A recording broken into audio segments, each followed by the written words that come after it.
Last time I was here, I told you that a sworn affidavit was coming that the state's attorney had 10 days to explain under oath how fabricated legal citations ended up in the order that kept Hannah Payne in prison. That affidavit has been filed. There's something else that came the same day that I don't think anybody saw coming. I'm Drew Breasy. I'm a retired police lieutenant, 29 years in law enforcement, investigations, command, administration. I've been covering this case for over a year with my partner, John. He's an active 911 dispatcher. He's got over a decade of experience. Neither of us are attorneys. Nothing in this video is legal advice. And if you have any questions about Hannah's case, please direct them to her legal team. What I'm going to do today is walk you through what was filed, what it says, why it matters, just in plain English, no legal jargon, no speculation, just what's in the document. And it's going to be a 3-question format, the same format as last time. Question 1.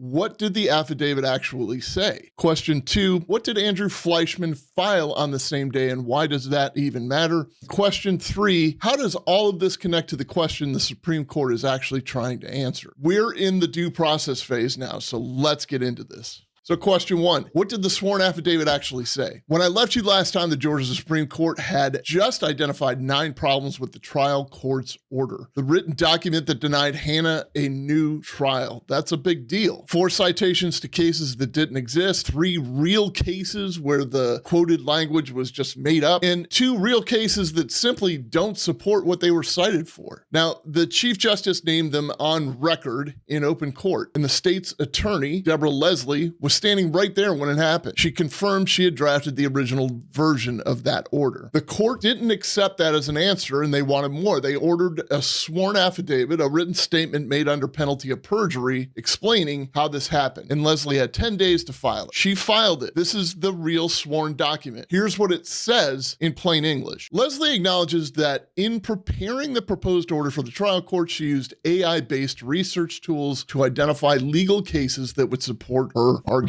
She acknowledges that the citation those tools produced were not independently verified before they were included in the filings. And she acknowledges that as a result, some of those cases either don't exist, were misquoted, or don't actually support the points that they were used to make. She says that it wasn't intentional. She says that she takes full responsibility, and she says she has since put safeguards in place to make sure it doesn't happen again. Now, I got to be careful here because this is where my lane matters. I'm not here to evaluate whether her explanation satisfies the court. That's for the justices to decide. I'm not here to say whether she should face consequences. That's not my job. What I can tell you is what the affidavit reveals about the pattern, because the pattern is what the court is most likely focused on. So here's the part that stood out to me. This didn't just happen once. The bad citations appeared in a filing in May of 2025. Then some of them were removed in an amended filing in August of 2025. Then some of them came back in a supplemental filing later in the same month, in August of 2025. Some appeared again in the trial court's final order,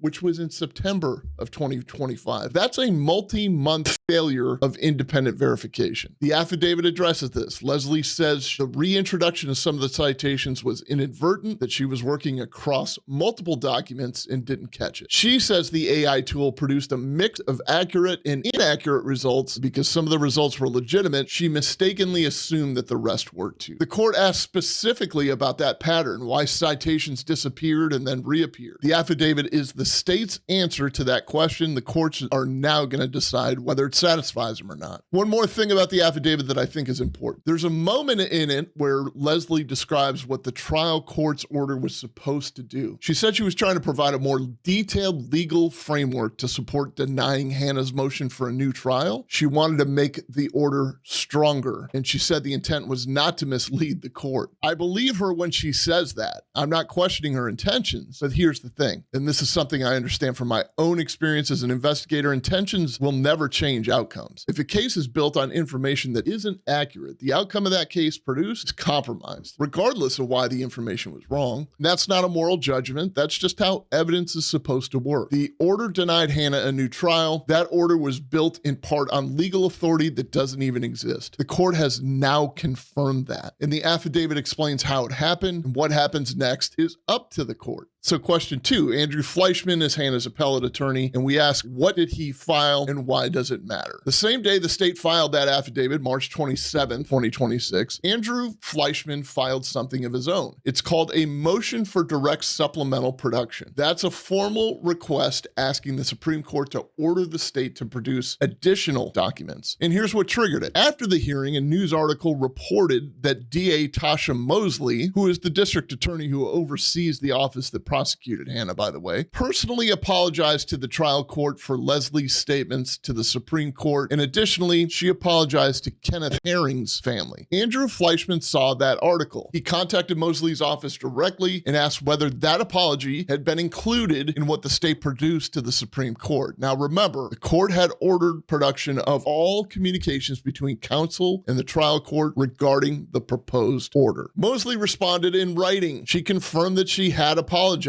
but she characterized it as not being about the facts of the case. She said that she assumed the court would order additional production if anything was missing. So Andrew Fleischman's position is straightforward. An apology from the district attorney to the trial court about her own attorney's statements to the Supreme Court is a communication between counsel and the trial court regarding the proposed order. That's exactly what the court ordered to be produced, and it wasn't produced. It's not necessarily personal. It's not asking anything about the apology to Kenneth Herring's family. He's not asking the court to make a finding about whether the communication was appropriate or inappropriate. Andrew Fleischman is simply asking the court to clarify that its order means what it says, all communication, and to direct the state to produce the apology and anything else related to it. So I want to be very clear about what this is and what this isn't. This isn't evidence of any wrongdoing. An apology can be a professional courtesy. It can be an acknowledgement of embarrassment, and it should be. It can be a lot of things, and I'm not going to characterize it as something sinister because I don't know what it was. What I do know is that the Supreme Court ordered complete production, and the defense is asserting that it is not complete. That's a legitimate legal question, and the court's going to have to handle that. But what it does tell me from 29 years of working inside the system, that this case is not winding down, it's starting to expand even more. The affidavit is one track. The production question is a second track. The main case, whether Hannah gets a new trial, that's a whole separate third track. And all three are moving simultaneously right now. So the third question is this: how does this connect to the question the Supreme Court is actually answering? We ask, how do AI hallucinations and missing emails impact Hannah Payne's constitutional right to a fair trial? It's a fair question. It's the whole point of us being here.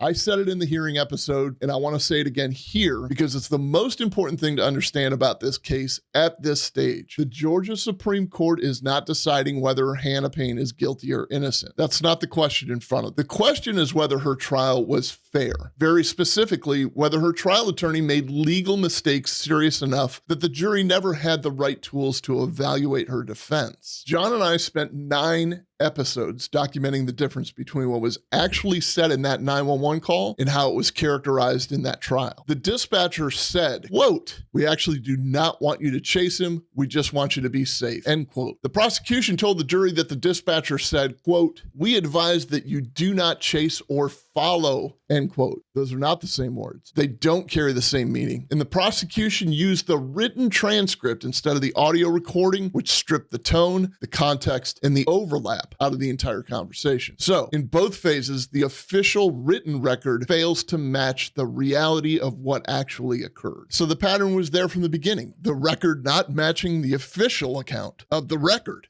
And now that same pattern shows up in the order that was supposed to be the final word on whether Hannah's trial was even fair. Cases cited that didn't even exist. Quotes attributed to real cases that were never even written. I'm not saying those two things are connected in terms of intent. I'm saying they're connected in terms of what this case has always been about. Whether the tools the system used to evaluate Hannah's conduct were even accurate, and whether the analysis used to evaluate her trial was built on a solid foundation. And based on what the Georgia Supreme Court found and confirmed in writing now in this affidavit, the answer to the second question is no. So to Hannah's family, friends, and supporters, and to the people who've been following this case along with us and asking questions, here's where things stand. The affidavit has been filed. The court's going to evaluate it. Hannah's appellate attorney, Andrew Fleischman's motion is before the court asking for additional production. The main case, the question whether Hannah gets a new trial, that's still being decided, and the court's written opinion is expected within a few months, just like they said the day of. Now, I don't know what the court is going to decide. I told you that at the Supreme Court, and I'll tell you that again now. What I know is what the record shows. And the record shows that the highest court in Georgia identified fabricated legal authority in the document that kept Hannah in prison and demanded a sworn explanation, and is now evaluating whether everything that was produced to them is even complete. So that's where we are. When the decision comes in, I'll be here to explain it in plain English the same way I've been doing it from the beginning. This is the Comm Center. Every good true crime story starts with a 911 call. On behalf of my partner, John,